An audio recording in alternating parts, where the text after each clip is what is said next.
Hello survivors and welcome to First Aid Spray, a Resident Evil podcast by fans for fans. This is episode 81 of the show, in which we make a triumphant return to the games that never were with Beta Build's Resident Evil 5 Beta. My name is Cy, and joining me on the panel this week, splendid timing, he's just in time to see the podcast show. Boom! It's Fire Button Steve Valance. Ha ha ha ha ha ha, in a Bronx accent. Hello everybody. The right to be a First Aid Spray panellist, that right is now theirs. It's Michael Burger Time early. In a Bronx accent. Hello. More and more he has to wonder if it's all worth podcasting about. Maybe one day he'll find out. It's James, aka Moist Owlet. First Aid Spray is recorded in front of a live Discord server audience, so join now to hear the show early and unedited and to become part of our wonderful little community where we discuss life, the universe, and Resident Evil. You can find the server and all of our social media links at our website, faspraypod.com. It's where you can find our merchandise store and our Patreon page. First Aid Spray is nothing without our supporters. Tiers begin at just $1 a month with a host of benefits. Head over to patreon.com/faspraypod to support the show. Not a lot from us in terms of housekeeping on this episode. Not a lot from Resident Evil in general. It's been a very quiet period. We haven't had an episode in like a month, and there's been no news. But we have at least put out a little bit of content available for the public. Now is the Adaptations Moment of Relief episode that dropped a couple of days ago, where we got together to discuss the good, the bad, and the weird of video game adaptations and adaptations in general. And now available for patrons is Not Recommended Resident Evil 0. Yes, we're returning to that series where Steve and James have gone through negative reviews for that game to maybe understand them a little bit better, and perhaps provide a rebuttal, if you like. So yeah, that's that. Let's, I guess, move into our main subject for this episode, which is the beta for Resident Evil 5. And now, reading the file from Chief Researcher Brandon's Journal number 2 from Resident Evil 5, Phil Dickens, who you can follow on Twitter at AKBlackandRed. 1968, April 15th. It's been over a year since we've had any breakthroughs. That's why Dr. Marcus and I have decided to return to Africa. We can no longer continue our research without the progenitor virus. I know those routine attacks by the Enderpire are really going to rack my nerves, but for the sake of our research, I will persevere. In the face of my foreseen dismay, it was Mr. Spencer who provided the answer. If you're worried about the Enderpire, then we'll just have to remove them from the equation. I can only imagine the look of shock on our faces. The idea never occurred to us. It was quite an atypical solution to our problems, but it seemed to be the only option available. Dr. Marcus and I decided to try Mr. Spencer's plan. August 19th. Finally, some good news. We learned they were able to chase the Enderpire off their land. The land we acquired only amounts to half of those underground ruins, but if it includes the area where the progenitor flower grows, then there should be no issues. Mr. Spencer said he plans to construct research facilities at the site, which will expedite our research into the virus. We hastily made our preparations to depart for Africa, but Mr. Spencer requests that Dr. Marcus stay in Raccoon City to take over the training centre. We were initially taken aback by the request, but we soon realised it was the logical course of action. Dr. Marcus needs a calm environment to properly conduct his research. If he were in Africa, there would be no proper facility for him to use at this time. I just hope the African research facilities get built soon. So now I will go alone to Africa and send back samples of the progenitor virus to Dr. Marcus. Both Dr. Marcus and Mr. Spencer agree this is the best course of action. I have to start making preparations to go. I have a feeling I'll be pretty busy starting tomorrow. So we did the beta builds for some of the more obvious games, or non-games as they were, games that never were, with Resident Evil 1.5, Resident Evil 3.5, and the various Resident Evil 4 games that never were. But there is a lot of information out there about a few other titles, one of which being Resident Evil 5 that had some stark differences in its sort of development that has been catalogued over time via various interviews and the Art of Resident Evil 5 book. All of this has been put together wonderfully in perhaps the most exhaustive point of info on the subject, which is over on Crimson Head's website, crimson-head.com, written by BSA Arclay. So we used that to work on our, to take notes and get what we needed, and now we're going to give our takes on it. So thank you to Crimson Head for hosting that, and thank you to BSA Arclay for the article that's helped us out. Do recommend.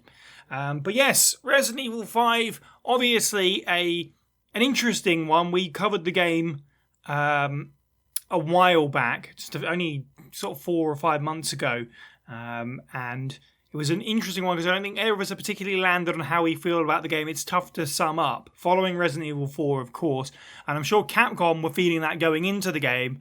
How do we proceed with the series after the huge success that was Resident Evil 4? I've been aware of bits and pieces of the Resident Evil 5 beta information for a while now because of doing Resi Facts and stuff and doing obscene amounts of research. Steve, how much were you aware of the bits and pieces of RE5 that never were before now? Honestly, bits and pieces is about right. Like, I knew about a few of the concept monsters, and that at one point Chris was going to be on his own. Mainly because the initial trailer, doesn't have Chris on his own, and aesthetically different from his final version. Generally speaking, other than that, it's bits and pieces of the... is it Inside Kajuju or something, the ARG... There's like a website done by someone who's meant to be there at the time. Mm-hmm. I can't remember much about that, but generally speaking, that and the run-up to. So there was a lot lost in translation for me, and this article is like illuminated so much. It has to be said. Good. Okay, cool. Well, we're going to go through it sort of category by category, if you like. Start with story, as we so often do when we do these podcasts, when we review actual games, and just give our thoughts on the story of Resident Evil 5 that never was. It's worth saying that the team always knew that it was going to be a Chris and Wesker story. I think many complaints have always been made about Resident Evil 4 being such a departure that Resident Evil 5 was always going to be a game that was closer to the series' driving force of story, if you like, and Chris and Wesker being part of that, being an ongoing thing that we'd seen in Code Veronica, and especially Code Veronica X, where it gets a little more screen time as well. And yeah, so it's definitely always going to be Chris and Wesker, and the idea for the location of being Africa. But beyond that, specifics were kind of all over the place. I actually have a quote that I'm actually just going to lift directly out of the article mentioned here. Upon its conception, there appears to have been several different concept narratives for Resident Evil 5. One involved Barry Burton, which is the A scenario here they've given. One is Jill Valentine and Chris Redfield teaming up as a B possibility, and one involving Jill being captured, which was similar to the final retail build that saw Chris team up with Sheva. Scant detail exists regarding scenario A, the one with Barry, but there doesn't seem to be an overall plot developed for Barry, possibly just, hey, other characters we could potentially bring back. Barry was always top of the list, which I guess isn't overly surprising. I know it took a long time for us to see him again because of Revelations 2, but it did eventually happen. So he's always been on the pile of consideration, if you like, when it comes to bringing classic characters back. Berger, anything strike you about sort of the concepts there that weren't used, like the use of Barry or Jill and Chris teaming up? Yeah, I actually didn't know about the use of Barry initially. In terms of the side story that the Resident Evil 5 story that wasn't, I quite thought a lot of the beats were very interesting. It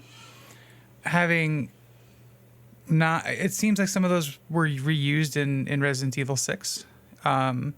Which is interesting. Like a lot of those scenes that I read about where it's these big war zone areas, which seemed like the concept art there was really, really cool. I'll admit that I didn't know a lot about the game prior to it coming out. It was kind of the time when the internet was young and you could kind of say whatever you wanted about stuff. But no, I honestly probably would have rather liked to see that game that we didn't get. in terms of Yeah. the story that was laid out very eloquently in the article. But yeah, Yeah, Those- it's one of those things, isn't it? I'm sure we talked about it before. It's just interesting that Chris and Barry apparently have this close relationship, but we've actually never had them paired up in a game. So it is kind of a shame that that never happened as part of RE5. I think I'm pretty happy with the version that we did get, but it's interesting that it was considered. And we could have got a little bit of that relationship actually on screen, which is nice. But yeah, you're totally right. There's a bunch of stuff in here which does feel kind of weirdly proto RE6. Stuff about war zones, yeah, and defending points and big groups of allies fighting big groups of enemies. And it's funny because they pulled back from it because they thought maybe this is too much action and we need to retain a little bit of the isolation and the horror feeling. Whether or not they succeeded, obviously up for debate in the final game. But yeah, it is funny that they did eventually just start going even more down that pathway. And there are even more specific stuff where I think there's a concept for a Ouroboros fight on a train. That actually feels weirdly like RE6 because there's a boss fight on a train. And RE2. One way or the other. Yeah, and RE2, yeah, and there was a clear allusion to that in some of the sketches, whereas a big Ouroboros sort of mouth monster on a train, which was like, well, that's a little bit too similar for my taste. But Ouroboros wasn't actually in the first scenario concepts. As such, sort of the enemy designs early on were way different and mutations from them. So Ouroboros came to the story a lot later. James, how do you feel about some of the story prompts that we've heard there and some points about the story from the article? Oh, there's so much to talk about with this. Yeah, when it comes to story, because there was like some really interesting ideas. When I say interesting, I mean that's a sigh interesting. You know, it's like it made me ask why. Like, you know, like one aspect that stood out to me while I was reading about this is the inconsistency in what the developers deemed as too comical or like over the top. Like, Right. for instance, they felt like having rolling balls of fire with Magini in them was too funny, yet they saw no issue with Chris Redfield punching boulders. Like, It's a very good you know, point. it was so funny. Position right there. But we kind of got that anyway, like in the final game in a way. But yeah, they do. Yeah, because it kind of made me laugh. And then they had a penchant for, and we do like all the way through the series. We have like this penchant to connecting characters to Raccoon City and like making them villains for various reasons. And it's not just in the games; it's also in like the movies and stuff as well. Like in a scrap storyline, Ricardo Irving, for instance, was going to have ties to Raccoon City with like a character named Irving, I think, like some Keith Irving, I think, who worked in the Arclay lab. Yes, it's going to be his brother or something. I think is the suggestion, not necessarily confirmed, but yeah. Yeah, like I think in the article I read, they mentioned it was the dad, and I was like, well, there's no Right. actual confirmed thing here. But yeah, so like I think that could have given us some excellent continuity because that's what RE5 was missing for me. There was some continuity, even though they were saying this is the origins of everything. You know, I think, you know, on top of the scrap merchant as well, which I think is another missed opportunity that I read. Like the final project was just lacking in that regard because I wanted, like, I think the idea of having him as an experiment, because that's what the beta put forward or they were discussing, him being like this experiment that gone wrong and being more of a tragic character more than this stretchy faced comic relief. Like it would have added some depth because the villains in this game are so comically over the top. Yet the characters, like the main characters, the NPCs, the good guys, you know, are all very serious. So to have like one character that was, or one story that was, like serious for a moment, like, and it happened like almost smack dab in the middle of the game as well. Right. Would have like would have been a nice balance. I would have liked that. When I read that, I was like, oh, that would have been a cool moment, to kind of build on. But yeah, and then like perhaps like the biggest misstep for me was the removal of the diamond mine. Interesting. So, I'll go. So we've gotten like really familiar with outrageously scary sections in otherwise mid horror games recently. You know, I say mid horror as in like the horror isn't a big aspect of it, but there's always like this one big like bombastic, or rather not so bombastic, but horror section that makes us go, oh wow, this is, you can really see the potential in here. But I think adding this to I mean, it was a successful game anyway, right? But I think adding that section where it was really dark and we're always, while you're kind of reading the interviews and stuff, you're always being told about them wanting to use light and darkness as a horror element. And I never got that in RE5, the final. I never got that at all, but it was such a foundation to their creation, to the development. But you never got any of that. So like having like the diamond mine would have fixed that for me, and I would have really loved it because it just would have, again, just like the Ricardo Irving thing, I think it just would have added an extra angle to RE5 if they did add it. It feels like it would be the House Beneviento thing where it's the thing that people remember. It's the moment that people remember from the game for years to come. I don't think RE5 necessarily has, aside from maybe some of the later boss fights with Wesker because of how ridiculous they are. But it's like, oh, do you remember that particular mission, that particular stage? Exactly, yeah. Not in the same way that Village has Beneviento. Because it's the memories, right, that make us... Like, I remember when we did our RE5 podcast, like, and when I was... Just before playing it with a friend of mine, I was trying to think of what I remember from this game, and I didn't remember an awful lot. And I have a bad memory anyway. Right, but... I think if they added stuff like that, it would have really kind of accelerated. It would have given me something to latch onto. My horror mind would have latched onto that, and then I would have built the game around it. And I would have got to that point and gone, "Oh God, this is scary. This is a scary bit of the game again." You know, I'm happy they got rid of the water level though, because F QTs. Yeah, the diamond mine is described as being conceptualized with the phrase "fear of solitude" in mind, which is really interesting. Obviously, it really falls apart when it becomes a co-op game. You could potentially split the people, the players up and put them somewhere by themselves to have to deal with that for a while. Whether or not that would work the same way is we will never know, I suppose. But I imagine that is, as with many things throughout this that we potentially will talk about, a victim, if you like, to co-op being added to the game. For better or for worse, stuff got cut because it just didn't work anymore. But that will be something we talk about as long. But there's a bunch of stuff that you mentioned that I really want to dig into. The night and day thing, or rather specifically light and shadow. It felt like it was a big part of the marketing. It's like, oh my God, Resident Evil in the daytime, it's in Africa and the heat and all that stuff. It's the logo's yellow and orange, it's fiery. Did feel like it was meant to be a bigger factor. Even when the game came out, I remember thinking, okay, this is going to be a thing, and they talked about it in magazines, that light and darkness are going to be important to the horror. But yes, in the final game, really not so much at all. And you can see that really early into these design and concepts where the Endesu boss fight, which, if you're not au fait with the RE5 monster names, which for me, this is where I start sort of losing track of what's what. That's the El Gigante. The original design was that it would be fought in the dark, and there'd be like a floodlights, I guess, and you would flush out of the shadows, but then it would run back into the darkness again, and potentially strike from the dark. In the final game, of course, you're just sat on the end of a jeep shooting at it forever until it dies. Which is pretty rubbish compared to the description there of the enemy using darkness to hide and that kind of stuff, and you having to use light to flush it out, which is really cool. I'm kind of sad that we didn't get that. I wonder if that was pushing the limits of what games are perhaps capable of back then. But I don't know, because Gears of War did, safe in light, harmful in, you can potentially get eaten in the darkness with the bat things, whatever they were called. Alan Wake came out about that time.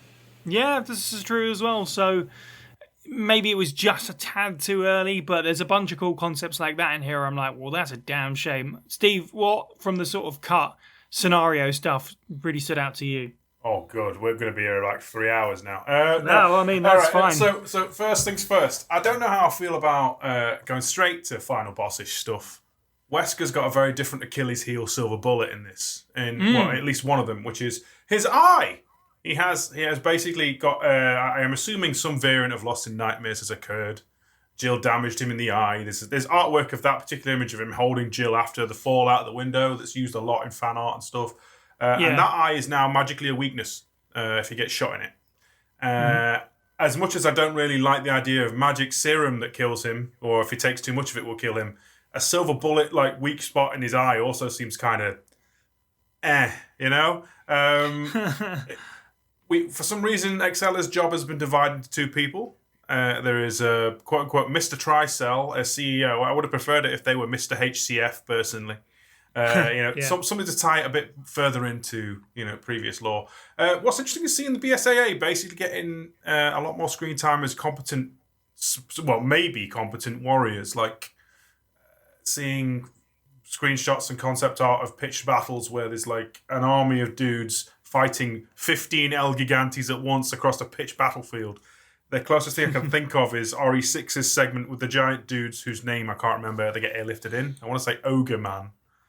Yeah, Ogrman, yeah. But if it has the right level of control, I'm looking at the concept art, it kept reminding me of something called Republic Commando, where you could control and give your squad mates orders in a fight. Now, I realise that doesn't really mesh very well with Resident Evil, more of a Ghost Recon thing. But the idea of ordering troops to go, right, you tackle that building or you cover that building while Chris tries to go through the middle, that sounds interesting. And it doesn't sound very Resident Evil, but it sounds interesting. Narratively, though, Jill getting kidnapped in one of the plot lines only to come back and do the same thing she does anyway. So having Jill at the start of the game and then having her basically get pinched, I don't know how I feel about that, to be honest. I would rather it have been if you could play as Chris first, then Jill gets pinched. If you can play as Jill, then Chris gets pinched kind of thing. Oh, that's fun. Maybe that's just fan fiction head talking. I feel like, much like Resident Evil 1, you could have gone the evocative of the prison cell bit. Yep. And Sheva as a militia woman, as opposed to like a rebel trying to basically retake her homeland from the evil Tricell people. I kind of do and don't like that at the same time. Having her like not just be someone from BSA Africa, but also be someone who is like really, really keen on getting her land back, her home back, so to speak. I kind of like that as well. I've always had an affinity for like rebels in that respect. Much like Star Wars, I guess. Yeah, no, it's intriguing. James mentioned it earlier about Irving's backstory. Vastly more interesting as well, especially if they were, for example, tied to someone from the Arclay lab, and then they didn't realise that Wesker was sort of kind of involved with their death, but working with them anyway, and then they get turned into a puppet of Wesker again. Yeah, no, that's compelling stuff. Not the other wrong. Wise guy with clown trousers who speaks in a weird accent and goes boom was also okay, but yeah. And then poor Excel is basically relegated to being a kind of sassy-looking Carla wannabe aesthetically, but doesn't seem to have much story until she gets redesigned in 5. She's established as someone who's having a sexual relationship with Wesker and works for the CEO of Tricell. Yeah, that's a sentence summary. It's weirdly superfluous, to be fair. Yeah. There's a bunch of stuff. Like you talk about the Warzone thing, obviously one of the most striking things in there in terms of ideas. It never made it because it's so vastly different. I'm in agreement. Like it would make a cool spin-off, like a BSAA, Warzone spin-off thing. I don't think I would have liked it in RE5 proper, but it's intriguing the possibility of BSA agents, giving orders to a bunch of troops and fighting off waves of enemies. I'm interested. I love Resident Evil doing new things, and that would have been something completely unique that the series still hasn't done. So I'm not opposed to that idea whatsoever. I'm also not opposed to what you said about the nod to the RE1's prison cell thing by having them both kidnapped. Either way, with the Jill Valentine being kidnapped storyline that's got scrapped, I actually do think I would have preferred that. Just because Jill Valentine being dead, oh no, she's not really, it's just such a crap piece of storytelling in RE5, where I think actually, Jill's gone missing and she's been mind controlled, has probably all the same benefits for the actual story for the game, without any of the nonsense that's come since, where it's like, well, now we don't know what to do with the character, because we pumped her full of drugs and all this other stuff. But yeah, there's a lot of stuff in here that would have been cool to see one way or the other. Like Chris and Wesker, there's a concept sketch of them having a fight in the garden, the Stairway to the Sun garden. I was like, that's pretty cool. But there's also a lot of stuff where it's like, do you know what? I'm glad that didn't make it. There's implication that what would eventually become the Empire tribe, I don't think they were named at the time, was a more advanced civilization at one point that went extinct or whatever, became so powerful that they wiped themselves out or whatever. I actually am glad that that's not necessarily the case in this. Like, they kind of just... They get to the point of power where they don't go any further because they're too busy fighting over it or whatever, however you want to interpret that. But they describe it explicitly as an advanced civilization.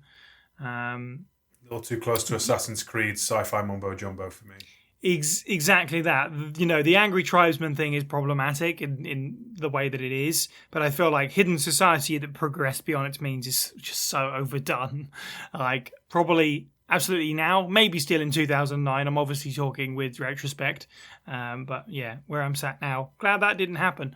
Berger, any things in the story list that you did, or in fact, are glad didn't happen, or you wish did happen? I don't know about y'all, but I'm like seeing the smart but like sassy business suit that Excella was originally going to be in, and being like, man, I would have really appreciated seeing her in that. Because I thought it was cute. It was, you know, it was kind of a sexy outfit, but wasn't the over the top cartoonish one that we got in the game for her. That is fair. It does remind me of Marge Simpson's pink jacket that she keeps wearing. Chanel. Yeah. Big jacket. That's a good episode of The Simpsons. No, I mean a lot of the commentary has been made. I mentioned that I kind of am disappointed at the stuff that was cut versus what we ended up getting. You're looking at the beta trailer and seeing seeing just how important to them. There it is. Seeing how important to them in the initial outset that, you know, they talk about light and shadow and how that was like their core design. Like they wanted to have that be a big thing. And, you know, granted the transitions from indoor to outdoor when you're playing the game do translate well, but I didn't get that fear element that they were wanting to convey. Like, at no point did I find Resident Evil 5 scary for reasons other than just needing to do the level again because I died 6 times. So I see that they, you know, were they talk about a lot in the interviews that they mentioned in the article about how they were trying to cultivate the classic vibes of Resident Evil. But also that they were, the article writer indicates that, you know, they were afraid of being accused of plagiarism. Like, well, you can't plagiarize your own stuff, right? At that point, we're iterating. Right. And it's, you know, on the one hand, we said it during the Resident Evil 5 pod. It's great that Resident Evil 5 goes out and is one of the best-selling games of the generation. And honestly, I really would have liked to have seen the dark and moody environments that they talk about. I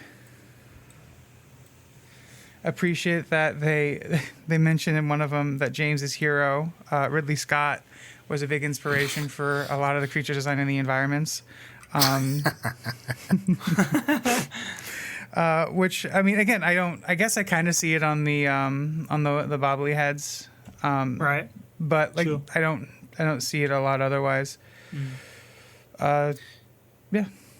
Yeah, that's fair. There was a couple of other things that stood out to me, I guess. One is that there's a really great sketch of, and there's a few of these that do the rounds on social media that you might have seen, of a ship in a desert, like a broken down ship, which is a really striking piece of artwork, which would have been a really cool idea for a level. And there's talk about Magini, or I don't know if they were Magini at that point, because as I say, they weren't necessarily always in the idea for the game. At one point, it was clearly zombies, as you can actually get from the original trailer that Berger's just mentioned.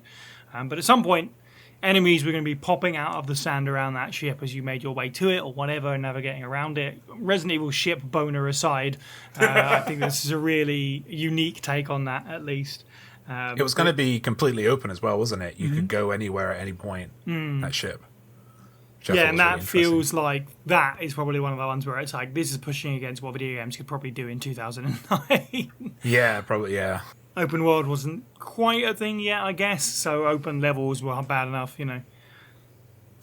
Cool. Bergs, you mentioned some gameplay things there, so let's move on into like gameplay stuff, I guess, that's more focused on how the game felt and kind of changed throughout its design period. Steve, was there anything that stood out to you in terms of the gameplay stuff that you liked or didn't like from this article? I say it's not in the article itself, but I distinctly remember reading somewhere in the run up to it that they were planning on maybe a system involving like heat stroke, and that Chris couldn't be in the light for too long. Yeah. I feel like that was definitely a missed trick, and there is like the idea that you can't see initially how messed up a Magini is until they're in the dark and their eyes kind of glow, like late night Plagas guys Granados in Resident Evil 4. That's interesting. I feel like if they wanted to play with the light and dark a bit, it's certainly ways to do it. And unfortunately, RE5 basically has like that one cave where you have one person operating a light, and that's about it for oppressive dark atmosphere area. Having it so the player has to go in there because they can't be in the sun for too long, for Chris is going to get heat stroke because he hasn't put on his factor 45. Would have been interesting, I feel, in its own way. Make it so you can't just stand out in the open. Maybe make it so you can shoot Paul. But it's not elaborated on the article, so I don't know if I'm making that up. No, I've looked. I just did a quick Google, and there are people from 2009 on GameFAQs saying, "Hey, did that system make it into the game?" Because I heard so much about it. So, and I do vaguely recall it. So, yeah, it's a really good point. There are things that are mentioned in like beta enemies that I feel like make it into later games. There's a variant of one of the zombie types that emits gas to basically obscure your vision and mess with your head, or make it so your vision is just warped, which distinctly sounds a lot like the Glasp or Grasp, I don't know what it's called, in Revelations 2. Enemies that play with your eyesight, I think, are very interesting. Yeah, the Clasp. And our beloved Man Spider, or some kind of variant thereof, almost made it in. A man with a spider-like creature that busts out of itself onto the player. Yes, I want that, please. But sadly, it hasn't still made the cut yet, because games hate me. But other than that, like the man, is it the merchant was originally going to be a thing, but isn't a thing? Am I right in thinking that? Yeah. I didn't misread that. Yeah, no, it's frustrating. There's obviously the war battle thing we talked about earlier, where if they could potentially command soldiers to do various things, but no, feels like the environment was in an odd way underutilized. Like I said, the light and dark thing wasn't really as much of an emphasis as they hoped for. There's daylight segments, but it might as well have been at night. Completely agree, absolutely. And you've mentioned a bunch of really cool enemies. And the problem with RE4, and they talk about this, like, they were going to use zombies. They weren't really sure. At one point, there's sketches that refer to the enemies as Ganado before they got renamed to Magini as being like the African variant, if you like. I don't know if there is any specific difference. What makes a Magini and a Ganado different in any way? If there is any particular differences, maybe I'm missing something here. But it's really kind of a shame because RE5, for the most part, doesn't really have any particularly interesting enemies in it. A lot of them are literally just copied and pasted from RE4. I say a lot of them. There aren't many to be a lot of them. Magini's the El Gigante copy and various Plaga types. Yeah, the Reaper is definitely the one that stands out as the most interesting. And there's a lot of talk in here about, as you said, Steve, enemies that were going to emit psychedelic gas, which would then, you'd have to put a thermal view on the screen to understand what was going on, and all that stuff sounds really interesting. And the Bukichwa, if that's how you say it, which is the spider plaga, being, again, Steve, as you said, the thing that could potentially control another player character or an NPC and latching onto their back. All these ideas sound awesome. The game that we had, very kind of boring enemy roster for me. Like, nothing particularly strikes out. The Reaper is always that late game surprise, like, oh yeah, I forgot this cool thing is in this game full of otherwise very drab enemies. Bergs, any standout things when it comes to gameplay, the concepts and designs? So, Steve, touched briefly on the idea of a shopkeeper, and like, given what we saw in terms of the idea that the shopkeeper was really just going to be a face and a door, and the article mentions that the placeholder image was Anthony Hopkins' eyes. That's very funny, yeah. Very funny. I feel like, when we think about what we got in the game, where it's just a post level, spend your money, it very easily, like, you could just put a freaking image there that could have been just an image of a face in a door. It's like, friend or foe, and then a voiceover line when you buy stuff, a la Resident Evil 4, Castlevania Symphony of the Night. Like, give me a he thank you. I feel like that would be really cool. The concept of the G-Human sounds awesome, and having it been a callback to it's a Resident Evil 2 reference, so that way, because it shows that there's like, if they have the G-Human, then you think back to the G-Mutant, and like, okay, cool, so they're iterating on their processes instead of every single game, every single generation of games we get a new from zombies and BOWs and T-virus to Plagas, with no reference to really the T-virus at all. I really feel like we kind of lost out on the concept of like a throwback enemy, in the form of a spider that pops out of people's faces and crawls around after. Like, like the concept art of it is awesome. I'm gonna post it in the chat here, and it is just. That's the wrong picture.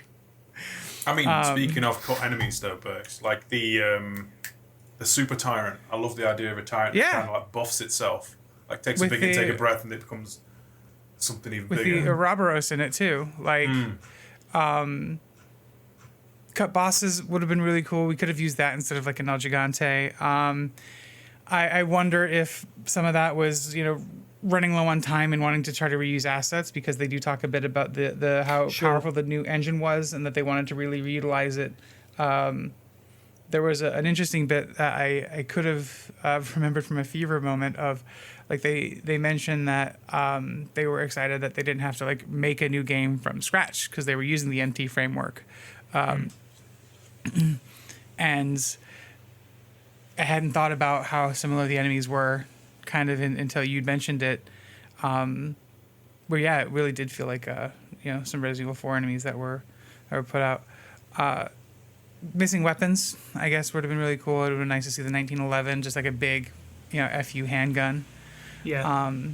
That just pops brains, or just is heftier. Because yeah.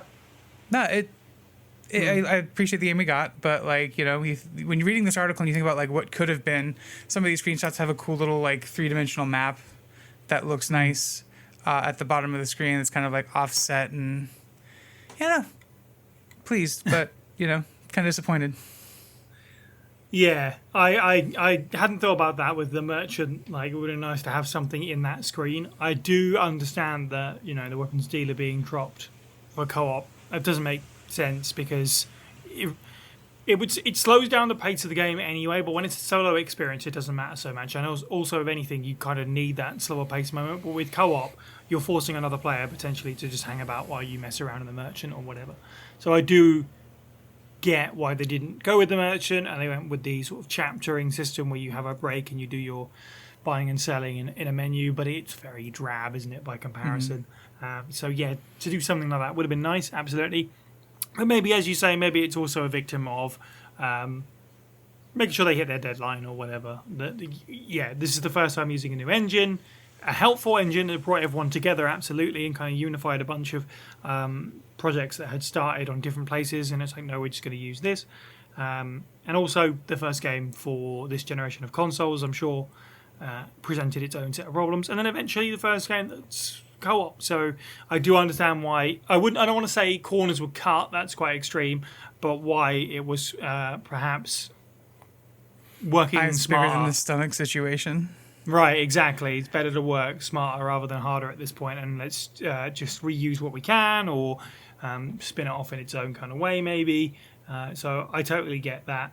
The Tyrant being touched on, of course we have to mention that. That's another one of those that I think sort of famously at this point that gets social media'd every now and then. The fact that there was a Tyrant designed for Resident Evil 5, which was suggested that it was scrapped when Ouroboros was kind of implemented into the story and it didn't need to be there. But the concepts that we got were really cool, where it kills off Excella. There was a nice little throwback to RE1, getting stabbed through the stomach and stuff. And again, if we're doing a Chris and Wesker story, it is nice to have that nod back to where it all started with a Tyrant. as it stands, I don't think that it fits the game that we got. Like, I'd see why it got jettisoned, absolutely, but it is nice to see this weird, almost like a multiverse. This probably exists somewhere out there in a parallel universe, and that kind of makes me happy. James, anything that you liked or didn't like about gameplay stuff that didn't get used? I really wanted that horde mode thing while I was reading it. I really wanted that whole tower defense, it seemed like, where you had allies, which you could mess with their loadouts, it looked like as well, because they were messing with a bunch of new characters that they wanted to bring in to this defense mode. I think there should have been like I think this is what was initially put forward. With the Indesu, I think that could have been like a gateway saying, hold on, here's the prototype, here's what we're capable of. And then add a game mode for it. Right. Which I really would have loved. I mean, it feels like they rethought and then they just decided to make a Mercs instead. Which was fine. You know, I'm not a huge lover of the Mercs mode in Resi, because it doesn't add anything that excites me, but like, yeah, it would have been cool to have like big, huge horde mode in Resident Evil. Like they probably got the idea from a little bit from Gears of War, but you know, plagiarization. Sure. Yeah. Well, actually, no. To be fair, Gears of War 2 wasn't out by this point, I think. So, or it wouldn't have been for the most of development. So, it's interesting. I mean, it would have been Gears called of the War Mercenaries modes everywhere else if we did.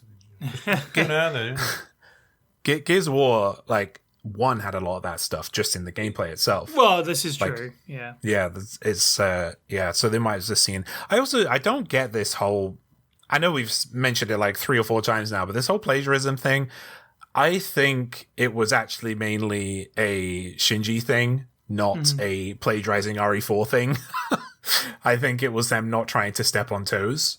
Yeah, maybe because they seem to be really careful about what they put into this game.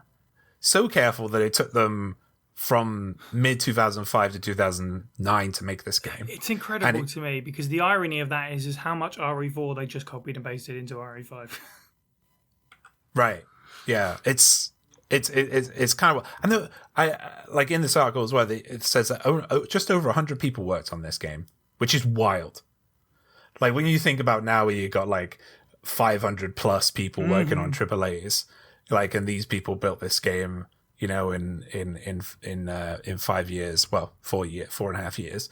Like, it's kind of spectacular. Anyway, I'll go on to more into the gameplay. So I'll talk about more about this later with Jill and Shiva. But like while I was reading, this, I was seeing a lot of stuff that was cut gameplay wise when it came to Jill and Shiva being together and doing things together. It seemed like. Or there were plans for that to happen. But of course, video games could not succeed on the Bechdel test back then. So they couldn't do that. And I'll talk about a little bit more about that in characters later on. But that really annoyed me because I really, you know, Shiva and Jill are such huge, strong characters. I would love to have seen that. These two powerful women working together. We mentioned it a couple of times, but the BOWs are really cool. Like the hallucinogenic enemy reminds me of, again, the Beneviento house. And I feel like they've probably taken, and Claudia, and they've probably taken some inspiration from that idea in RE5 for Village. There was also a bit, again, I'll keep talking about the plagiarization thing, because like Berg said earlier on, like, I think it's really silly that they're talking about it, but they talk about, like, not wanting to copy the thermal version from RE4 for the Regenerators. For the hallucinogen thing. And I thought, why not? What is wrong with you? Why, Capcom, are you just against consistency? Resident Evil 4 owns thermal vision. Right, exactly. It's like, it made no sense. I was like, while I was reading this and the interviews and stuff, I was just ripping my hair out because it's like, you have a cool idea. It was a cool idea. It worked out. It scared a lot of people. Do it again. You know, it's fine. But yeah, none of us mentioned though that I know I've spoken about a lot of things. I want to add things from the beta I've seen and some cool ideas. But one thing I'm glad that they didn't change, or rather they did change actually from the original idea, was the Popokaramu, because they were gonna they were working with making it like a hard shelled creature, like in its final form, but instead we got this like larval form, which to me like foreshadowed what could have this thing become. You know, it was like what could we have fought like if this thing was given a little bit more time. So I really loved that change from the beta. Bat grub creature, yeah? Yeah. The weird caterpillar bat thing. bat thing, The the weird Ouroboros men that were going to be part of like the regular enemy cast kind of feel very evocative of RE0. I don't know what the traditional names, because like there's U designations throughout this, but I think they're for the boss ones. Seeing that come back would have been traumatic, not necessarily good, but dramatic. Would they have also had panpipe flutes? I wonder. It's strange looking at a lot of the Ouroboros stuff, like especially this concept art. Is just it's giving me a lot of RE0 vibes. Like you'll have to see this out, listeners, because it's one of those things that's hard to describe. But it looks less like the Ouroboros we see in the final game, and more like masses of leeches, at least to me. Yeah, in a lot of this artwork. Completely agree with that. Isn't a bad thing in terms of keeping everything together as a whole horde thing. I mean, we haven't even touched on that there was at one point going to be plaga fossils near the Stairway to the Sunflowers, or it's alluded to, which would have condensed everything to be in the same place and the same thing, and it's all progenitor. But you know, why not diversify? Yeah, why have consistency when you can't? Don't do it. I don't know how Capcom. I feel about it though. You put it all in the same room, it kind of spoils the magic. Like shrinks. Yeah, I'm of that. Yeah, like it's the same if the mold turns out to be some kind of primogenitor variant. Like I'll be completely upset in the end. Like make them all be unique, horrible things found at different parts of the same planet. Yes, agreed. And it's interesting, James. You talked about the hallucinogenic being kind of similar to Benevento, and also RE7 as well. Both those games have moments of hallucinogenic, sort of with Evelyn and her powers and stuff. It's really funny that there are people out there, however I might feel about it, that are like, Resident Evil jumped the shark at this point because the bioweapons are doing kind of magic-y sort of things, but it was considered in RE5, which, yes, is ridiculous in its own right, but also it's fairly grounded in terms of some other instances as well. So it's really interesting that they were playing with it here. Bioweapons that can make you hallucinate. And it seemed like it was a big part of the gameplay at one point that just didn't happen. There's also a few things that are mentioned here that didn't happen that were interesting to me in terms of gameplay, is that the underground ruins was going to be full of water at one point. And they're obviously implying there that swimming was going to be a thing, which has never been a thing in Resident Evil. There have been moments in water, but the way that I interpret it was that swimming around in the water would be a thing, which is, I guess, quite interesting. You do a little bit of an outbreak too, I can think of that much, but the idea that you can't actually reach a weapon because you're having to stay afloat, maybe that could be fun, but didn't happen for whatever reason. And also, as pointed out in the article, I should say that the 2007 trailer for the game shows Chris doing a ducking move that's not in the final game, which is not unlike Jill's dodge from RE3. There's a lot of complaints about the tank controls in RE4 being very stuck and very tank control-y, I suppose. You can't move and shoot. I wonder if that was thrown in and they were playing around with it because they wanted something that was a bit more able-bodied, if you like, a bit more fluid, with a bit more movement opportunity in combat.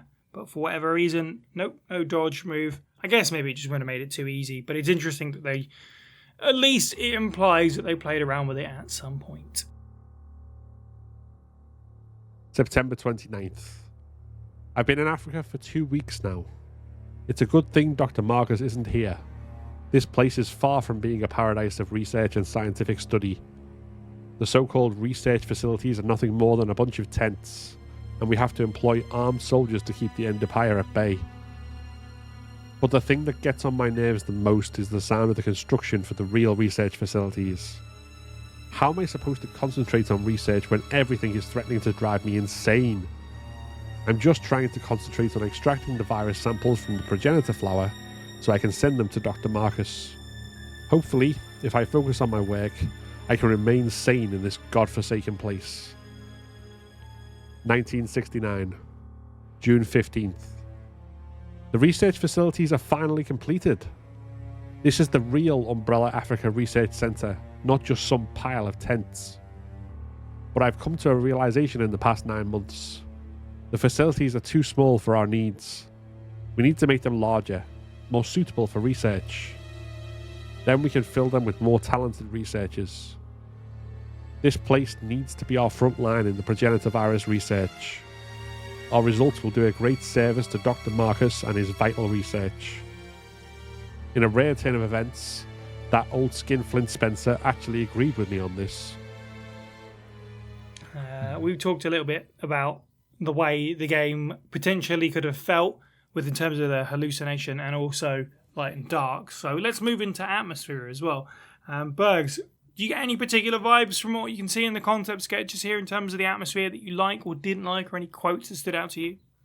I mentioned it already. I think that the light and darkness vibe, it was something that I would have liked to have played with. Yeah, that's the big thing. I did think it was interesting. One of my notes I took was the feedback from the producer, who I'm guessing at that point hadn't gone to do the location scouting in Africa, came back and was like, well, I wanted to look more African. Yeah. I noticed that too. I was like, ooh, yikes. And that quote came up a couple of times. Which then leads on, stereotypically African or whatever it was. right.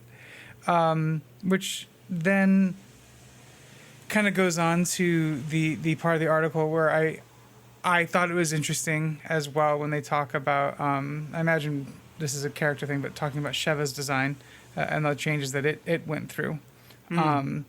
But in terms of the design, you see in the article, they show pictures of spaces presumably in Africa, and then to then see those pictures and then go back and see the quote come back with, well, I needed to look more African. It's like, well, this is Africa, friend.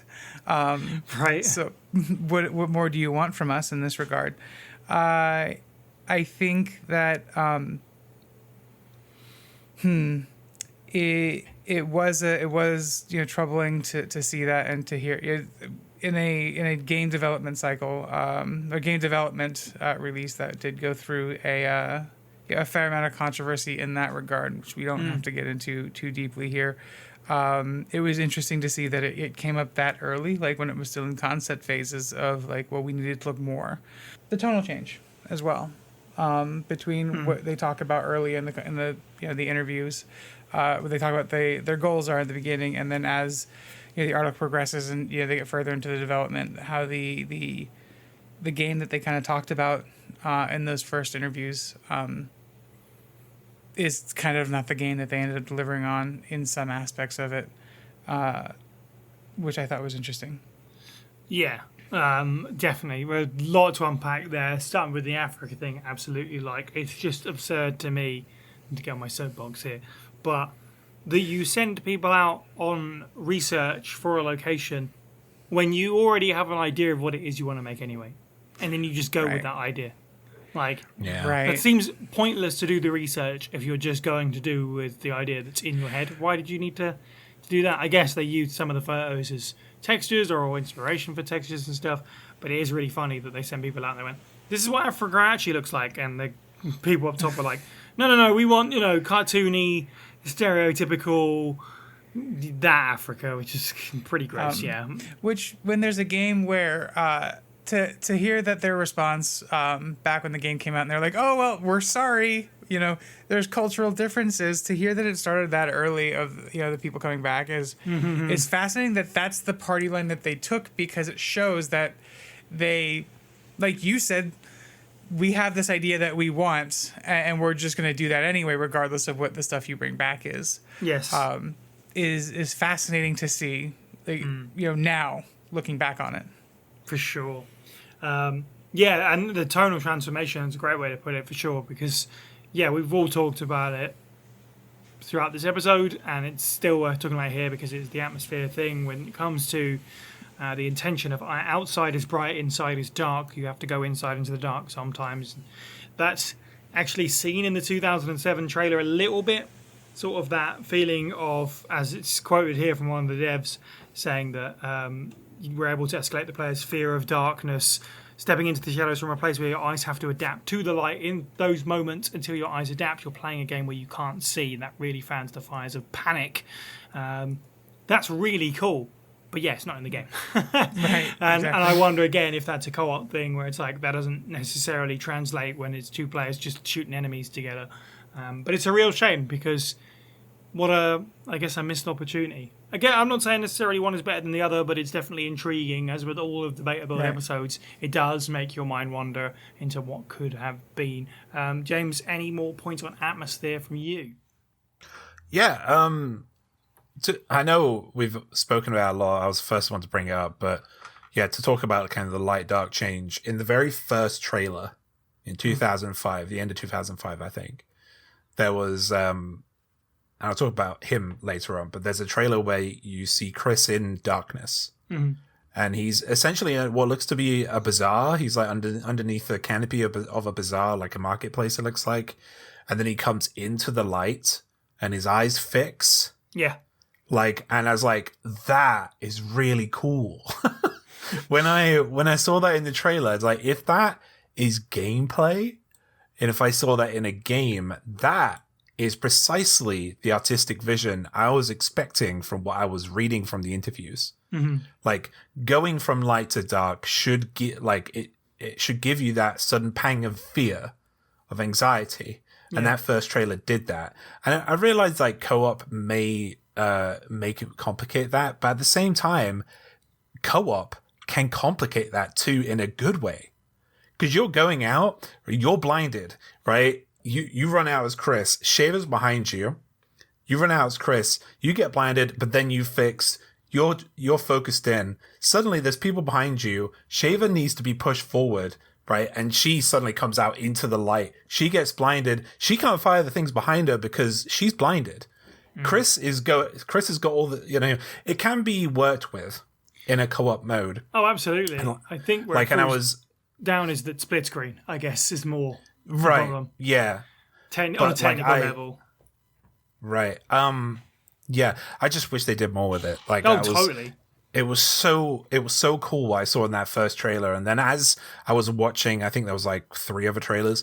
As I was watching, I was seeing more and more of the game disappearing. The game that I originally saw and loved, while reading this, I saw it disappearing, and the artistic vision, which was still spoken about, they were still talking about it, but that original artistic vision was gone by the end. By the time we got to 2008 in Germany. With the trailer, right? And that was really sad to see. It was like watching an idea die. And it was really sad to watch that happen. I've spoken about it, but yeah, I think there's a lot of reasons for that. There was a lot of debates. There was people constantly, I wouldn't say arguing, but there were a lot of different opinions in the cutting room floor, and they were they wouldn't say precisely who, but someone, an innocuous someone, was always talking over and saying, no, this is how it will be. And there were always some people who did not like that and never agreeing. And I think with the overbearing shadow of RE4 as well, you hear that apparently at this point, Capcom wasn't doing very well with Resident Evil either. So there was that extra pressure there as well. To try and not copy RE4. But yeah, oh man, I really wanted that. And I hope they try it again. Yeah, totally. if we do get a remake of 5, I hope that is something that is it's something they will attempt again, and they just take from that first trailer, because now we have machines which are well capable of that kind of gameplay. Yes. And it's worth noting as well, as I apologise for cutting in, but the split screen thing, that's not really a thing in this era, split screen multiplayer anyway. So you don't necessarily need to account for that aspect of it. I think that Resident Evil 5 Remake, if and when it does arrive, will have co-op, obviously, because it's such a big part of the original game. as touched on in interviews leading up to the release of the game, where it's like, RE4 was so good, we just need to, how do we top it? Well, what do we do next? One thing the series hadn't done was cooperative play. And we're also in that state now. The last major co-op game we had was Revelations 2, if not before that, Resident Evil 6 in terms of the main series. 7 Village, 2, 3, 4. It is probably time that we brought co-op back into Resident Evil, some might say. And of course, the best way to do that, perhaps, is just to do it through Resident Evil 5 again. But this time, in the same way they did with Remake 4, is, touch all those horror elements and blow them up. It can still be a big dumb action game, but also it can be potentially not necessarily scary, but a thrill ride, and it's in a different way for sure. It's interesting reading about those intentions and how they could potentially be realised, quote unquote, this time around, if the remake does happen, whether you think or not that's going to be a possibility. Steve, how do you feel about the atmosphere of Resident Evil 5 and how that changed over time? Isn't there a bit of a juxtaposition? Like, you're looking at the trailers, quite rightfully, there's a tone of, going from dread of darkness and light. And then you look at all this concept art, and it's like pitched massive horde battles, like a series of battles. It almost, like, this feels more like a war, like an actual out-and-out war, as opposed to, a pursuit, if you like. That's what RE5 to me always feels like. It's a chase. You're trying to find Irving, you're trying to find Jill, you're trying to find Wesker. Sure. This feels much more like Aliens is what comes to mind. Like the Space Marines trying to battle their way through hordes of aliens, which is actually something that doesn't happen in the film. But that's the kind of vibe I get. Like soldiers, which is obviously something that we kind of get in RE6, but it's not in those trailers. Which to me feels like that there are two different strands and two different things pulling each other. Obviously, there is not necessarily that concept was scrapped by the time of the 2005 trailer. But the tone is very dark, like people dying everywhere, massive hordes of monsters, Jill getting kidnapped, Wesker seemingly able to backstab all his people, still almost come out on top. Like the final shot is Wesker's beating Chris down until Sheva shoots him in the head, and then he recoils in pain. It's a lot grimmer than even what we had, and that's not to say that it's not already grim in Resident Evil 5. So the tone for me is, it's bleak, it's warlike. If anything, a lot of the imagery, the concept imagery, gives me the vibes of MGS4's opening chapter, which I appreciate. Not every panelist has played MGS4. But if you know what I'm on about, you're also going through a conflict zone with active participants on multiple sides all around you, and you are not part of that. You have to try and sneak through that.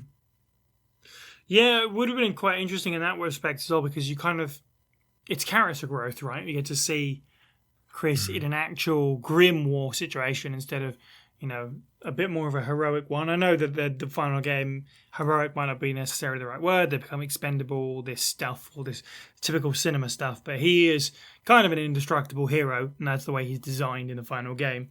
It would have been really interesting to see this big fleet of BSAA potentially go through all these enemies and eventually, start getting picked off and whatever. And there's a lot of talk about a fairer fight between Wesker and the 2v1 of enemies and stuff, which is why he got his extra wiggly arms.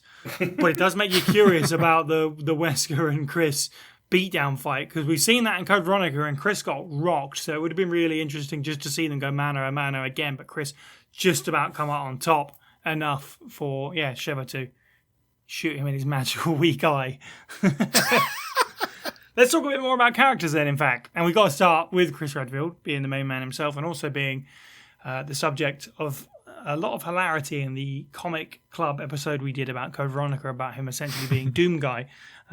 This adds to the credence to him being Doom Guy, I think, because Chris was designed to have, quote, a thicker neck than his head and thick arms, inhumanly so, which more than anything is just funny. And there are some screenshots out there from scans of magazines and stuff, a test version of what eventually became the public assembly mission early into the game, that show Chris's arms way bigger than they were in the final game, which is wild to say and really wild to look at. It's absurd. they literally, it was like they put a pump in him and just went vroom, vroom, vroom, vroom, and then, okay, too much, let out a little bit of air, and then he squeaked back down to his RE5 size. So unbelievably, if you think that Chris Redfield in Resident Evil 5, he really roided up, or whatever you want to call it, no, this is a downgrade from his original design. Which I really was not expecting. James, notes on characters. Yeah, so ironically, like while the dev team are mentioning they were striving for peak graphical realism, Chris Redfield actually looked more realistic in the 2005 teaser trailer compared to his final design. Like but the funniest thing about this whole thing is that like their reasoning behind Chris's gains in the final game is apparently the sole purpose of making him so massive was to ensure he could physically go toe to toe with Wesker. Yeah, that's canon. But he didn't know Wesker was alive. Yeah, he does. knows he's alive in Code Veronica. Oh yeah, he does. Right. That's how he starts. All right, I'm gonna start lifting the weights. Yeah. But like at the same time, I found that so funny. Because you're just a man, Chris. Right? He's just a man. But yeah, I personally, I think that they did that because they just wanted to put muscles on Chris. I also like the idea that I know it's video game land, and of course they were going to finally meet, but in the real world, the chances of them meeting again for a third time, mano a mano, it's pretty unlikely, mate. Someone really put a lot of work into this potential situation that's never going to happen. But yeah, they just wanted to slap big muscly bits on Chris. Yeah, that's all. so. Like, you Good know, for them, I say. don't yeah. But my biggest problem and my biggest kind of complaint is like throughout development you're learning about this is cool, like I found reading about kind of the allies or the allies that they were constantly going through. They were really thinking about what they wanted in terms of who Chris was going to have as co-op or who he was going to talk to. It was constantly changing. But yeah, I loved, there was a certain design that I absolutely adored, and you could probably guess which one it was. It was grounded. It was realistic in physique, like befitting of someone who trained for intense missions. Like it's disappointing that I'm going to put it in chat, but I won't even need to describe it. I'll just say Sarah Connor-esque. Like I saw this body type for a woman, like, and I was like, I wanted that. Yeah. Like, you know, Shaver's great. I wanted to see, and Jill's great, but whoever that is, it could be Jill, it could be Shaver. I don't know if it's anyone in particular, to be honest, at that point. Yeah. There's a lot of talk about just, we'll have a female character, but in a lot of the concept art, it's just kind of nobody in particular. Yeah. That makes sense. Because they were talking about that while that was put forward, I was like, why isn't I would have loved to have seen that. A actually physically strong woman in a role like this. Like, and then you read the next few paragraphs and the next few interviews, which is, we need a woman that's cute. And a big grimace came on my face. Like, and I was like, no, this person works for BSAA. This person is somebody who's trained hard. You're told that she's trained hard, like, throughout the game. Like, you have Chris, who has arms like tree trunks. Like, just make her strong. Like, I think that's probably I don't know how to say it, but like, definitely didn't want to do it because it would have been against like something they deemed as, I don't know, I can't think of a word, but yeah, they seemed as normal to them. Like, when I seen the words cute and charismatic, and yes, you can have charismatic, cute, strong, powerful women. Like, you can have that. I think you're dancing around the worst part of it for me, which is Yamagata said that basically, and I'll quote, he was mindful not to design the character too feminine so as to look physically awkward for the trials ahead, whilst keeping sufficient femininity to imbue players with a strong desire to protect her. Okay, fair enough. But then it's Ampo that says, actually, I like slender girls, is the quote. Oh, yeah. Many in the design team were not happy with Sheva's face on several occasions, which Yamagata was directed to make cuter. So, yeah, it's kind of funny to see the sketch that you're referring to of a realistically proportioned soldier woman and then read, actually, personally, my preference is slender girls. Don't care. Military woman. But okay. Exactly, yeah. Whatevs. When I was reading all that, I was getting angry. The more and more I was reading it, I was getting upset. Just like, but at the same time, around that time, that was seen as the normal. Yeah, oh, absolutely. That kind of stuff. And I dislike that was the case. But man, I would have loved seeing that. And there would have been so many women around the world who would love to have seen that too. Yeah. There were not enough powerfully strong women in Resident Evil. They're normally used as a scapegoat or I'm being kidnapped or whatever the heck, So it would have been great to see that. There's a lot of, I would say there are a lot of women that get kidnapped or whatever, or the damsel in Resident Evil. There are strong women in the series. We haven't had if you would like, physically imposing woman at all in the series at this point. They've all been, and we talked about that before, the lack of body type representation in Resident Evil. Still waiting on a lot of that. It would be really, really cool, and it's a shame that it didn't happen here, when at one point it was at least sketched up to be the case. There's definitely a lot of character stuff here that I'm really... can go either way on. Like, some that I'm glad that didn't happen. Some that I'm glad that... I'm kind of ashamed that it didn't. We talked about Excella being the secretary to CEOs of Tricell, and he would be the guy that was sort of more affiliated with Wesker. And Wesker's sort of working his way up through Tricell by sleeping with the secretary and then blah, blah, blah, blah, blah. That makes some amount of sense, I guess. But yeah, it just makes Excella kind of like this middle piece in a larger chess game. And shouldn't he be sleeping with the CEO, really? Not the right, secretary? exactly right. I guess, this robs Wesker of a villain moment when he shoots the CEO in the head in the original sketch. As Steve, to your point, what you were saying about the game's grittier and grimmer, Wesker shooting a guy in the head doesn't happen in the final game.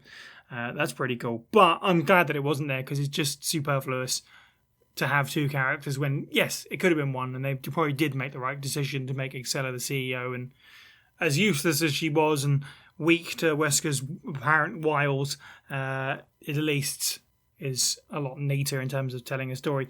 And you guys also talked about Irving and his backstory. Less so that for me. I mean, that's definitely cool.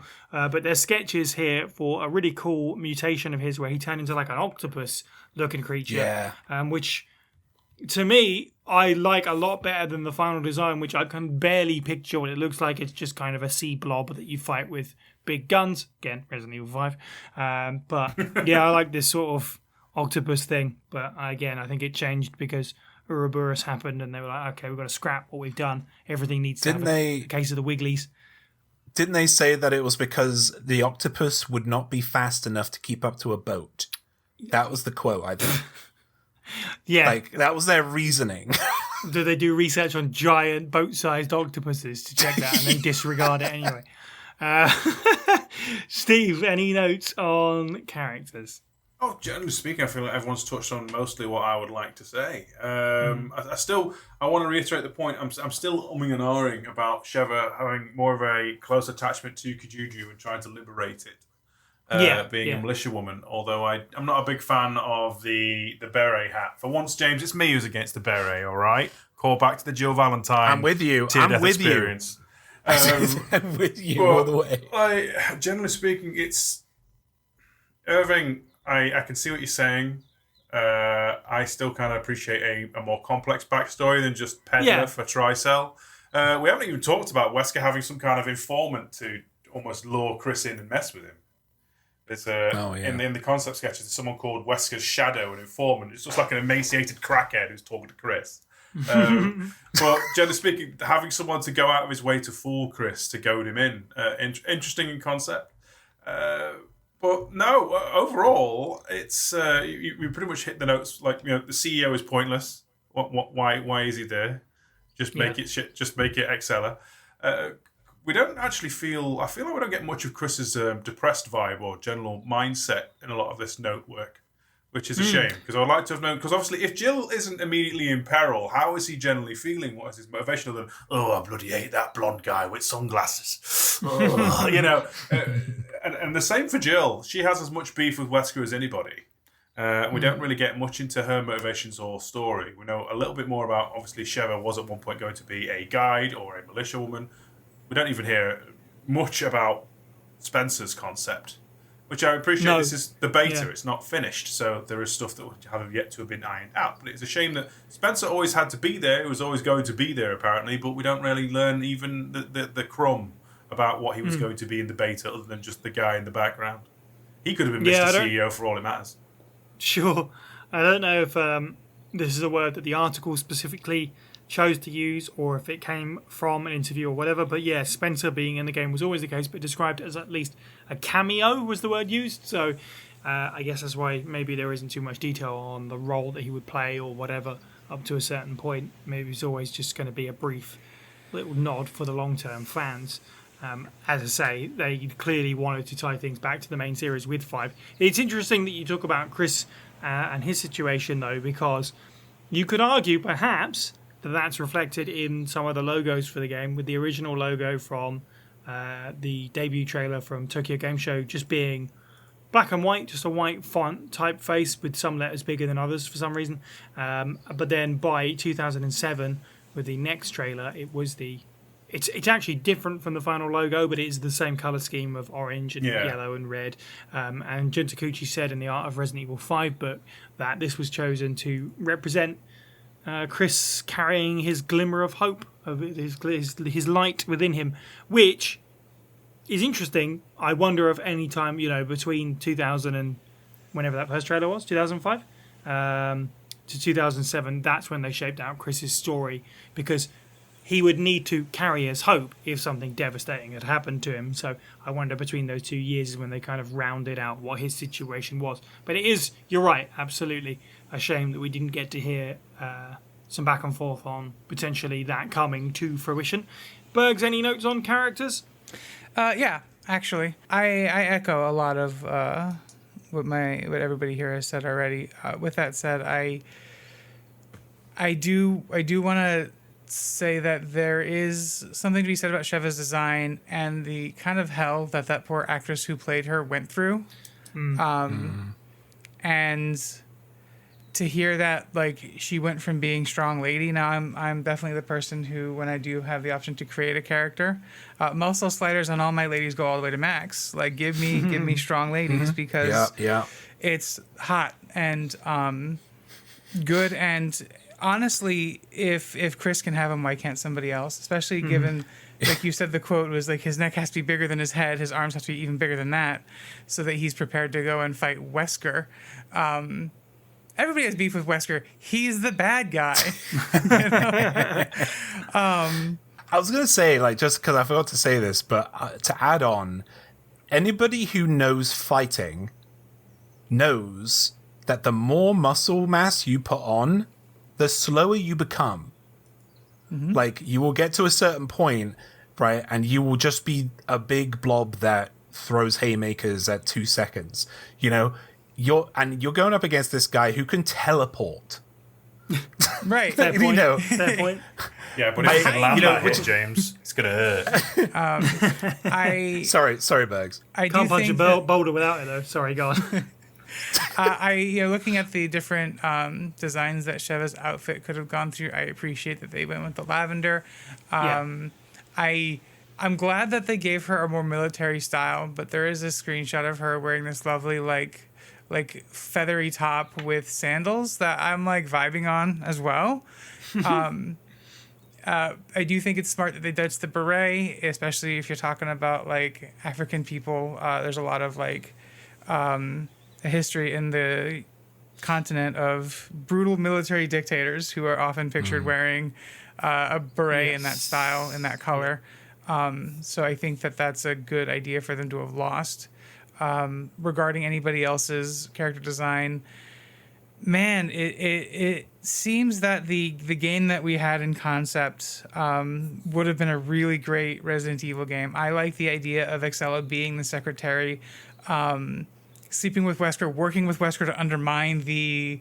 no, this is me speculating, I'm sorry, but like the idea of Excella being a double crossing, working with the Wesker to undermine the CEO would have been money to me. That would have given her some agency as a character.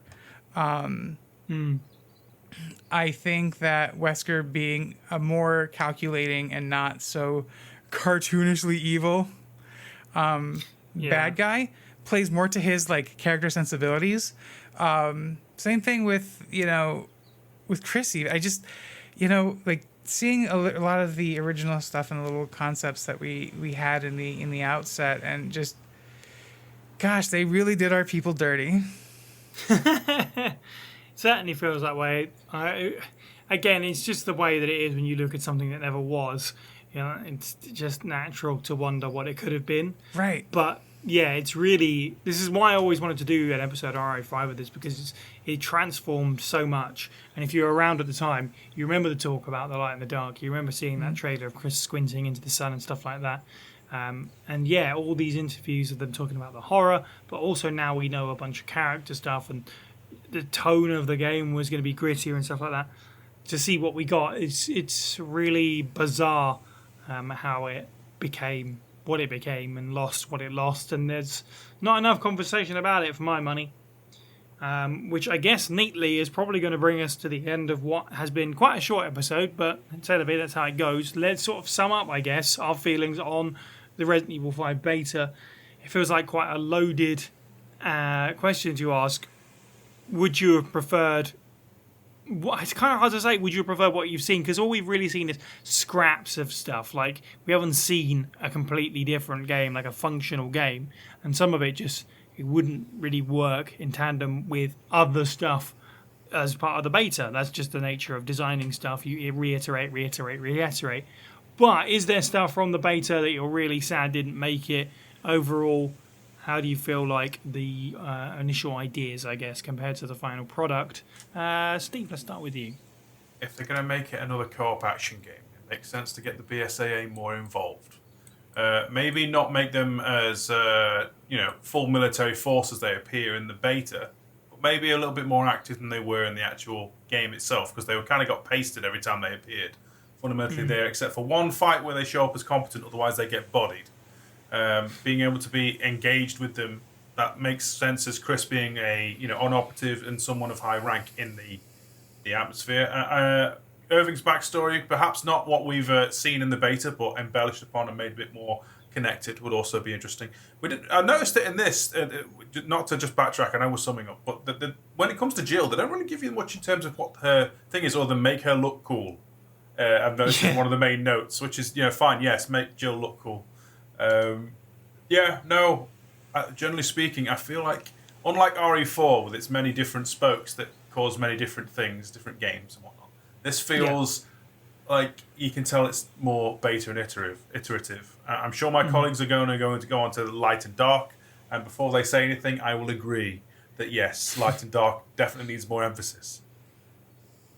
James, any final thoughts on RE5 beta, things that you feel like we sadly missed out on the most? I'll repeat what I said earlier. I think the scrap content in the diamond mine was... and it seemed they put a lot of work into that, which kind of bolted onto the ancient ruins, but I'm glad they got rid of the ancient ruins section. Well, most of it. So there's even meant to be an extra boss down there that was meant to explain like the origins, even more of the origins, which I would have liked to see, but just get rid of all the water, the QTEs, get rid of all that. I don't want it. In the bowls. Exactly. Another thing I forgot to mention is that like during the light and dark thing, they were talking about limited flashlight and stuff, like which I feel like our like Remake 2 has made use of, and other newer games have as well, like using the flashlight as your POV essentially. Which I again would have just added to the horror there. It would have added like tension, atmosphere to the final product, and then got back into the action, like because it's like having that reprieve and then going into all the action again. Well, it wouldn't be a reprieve, I guess, but it'd be a horror reprieve. So yeah, and then like there was another thing I forgot to mention was like the integration of the Ouroboros. It seemed like at one point they were going to start with a boss fight, the game with a boss fight, which I would have really liked. I would have liked a boss fight, and then I would have liked Ouroboros to be kind of just put like sprinkled in each section throughout the throughout the game instead of it just being kind of thrown at you halfway through. I would have liked some steady, consistent kind of draw, kind of ramp up to that. Some changes were really positive. Like I love the Popo design. It is really disappointing that the idea is like the hallucinogenic enemy and the numerous Jill Shaver scenarios were just left on the cutting room floor. And I hope they can be taken advantage of in the future. But yeah, this beta version is like the RE4 one did. It reminds me of like the potential that RE5 had to be more horror focused and like the narrative and to be a narratively cohesive game. That could have better captured the essence of this series. But I do see like so much in this beta that I've seen in games that have taken place after that. Sure. They've taken inspiration from, with lots more that haven't been taken advantage of yet. So perhaps we'll get some more stuff that we crave on this podcast in the future that strikes that balance between action and survival horror that Resident Evil is known for. Indeed, agreed. I think when it comes to you're talking about the flashlight thing, there is a little bit of that in the final game because there's one part where you have to carry around that big light, remember, while the other player fights off enemies because it's so dark. That bit's kind of cool. It's a bit awkward and a bit of a pain in the bum because that means one player has to stand around and do nothing. It's a bit asymmetrical. And some people don't like that. Some people do. But that is almost like the last little morsel of some of those ideas in there as well, which I hadn't thought about until now.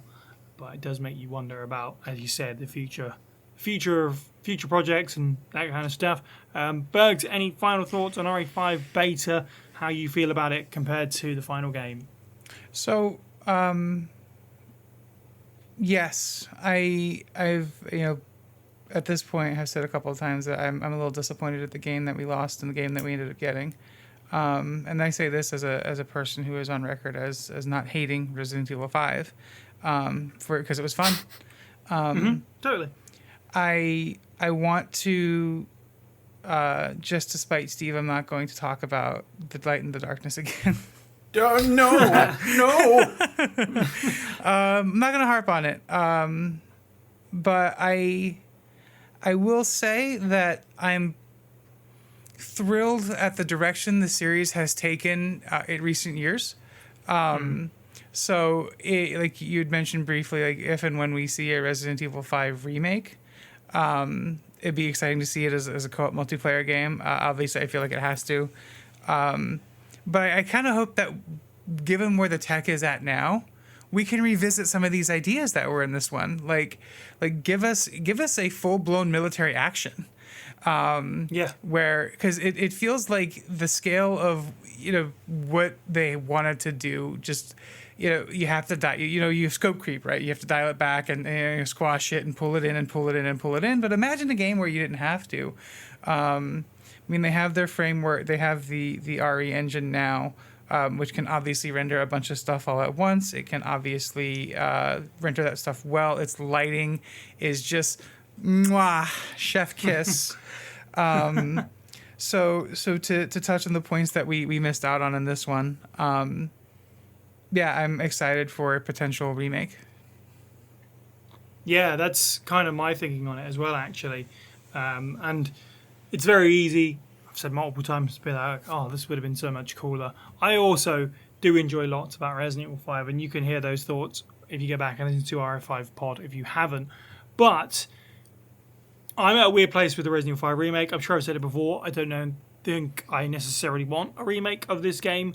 But if it does happen, seeing a lot of this stuff, I'm very hopeful that a lot of this gets revisited, that the people making the game were either around at the time or have access to a lot of the talk about it and go, do you know what, as we've said, it would be really cool if we can do more of that light in the darkness stuff, if we can make this game in a similar kind of vein to Resident Evil 4 remake, I guess. Lots of people have said, quite rightfully for a lot of reasons, that Resident Evil 5, if it gets remade, is probably the game that's going to get changed the most for various different aspects. And also because I don't think that it's a game that that many people are overly precious about every last moment in the same way that it would be about Resident Evil 4. Oh dear, you've cut this room, you've completely changed this encounter. Like, same with RE2. Obviously, people get up in arms about the way they changed Resident Evil 3 for the reimagining. Rightfully, wrongly, however you feel about it, it's completely fair, I guess. It's not a great remake. Might be a good game. Is it a great remake? Again, different conversation for a different day. But I think RE5 falls closer to what Capcom would do with that, where it's like, you know what? We're going to preserve the core beats, the stuff that you remember, but there's a lot of stuff in there which we can really play with, and I hope they do it right by it. And if they do, I'll be happy to eat my words and say, do you know what? It's actually a lot better now because they did a lot of the stuff that they intended to do from the beginning. But yeah, looking through this makes me intrigued for what a different version of Resident Evil 5 from the one we got could be. Be that in the past or be that in the future, I guess. Nothing else remains for me but to thank our contributors, our patrons, and our listeners. Join the First Aid Spray Discord server to become part of our community and hear the show early and unedited. And don't forget to follow us on Twitter, Facebook, Instagram, YouTube, and more. All of these links and all our content can be found at faspraypod.com. You can listen to the podcast on YouTube, Spotify, iTunes, and all good podcasting apps. And if you like what you hear, please do leave us a review where you can and spread the good word. Don't forget you can support the show by picking up some merch. We're at patreon.com/FASprayPod for as little as $1 a month. In our next episode, we play out a series of underrated scenarios across Raccoon City as we close out Resident Evil's original online duology with Resident Evil Outbreak File 2. Thank you to the panel. You can follow all of the Pueblo people individually. I'm at Cyniac_123. Steve is at FB Steve Was Taken. Burger is at It's Burger Time. And Moist Owlet is on Blue Sky somewhere. And finally, thank you for listening and have a good week.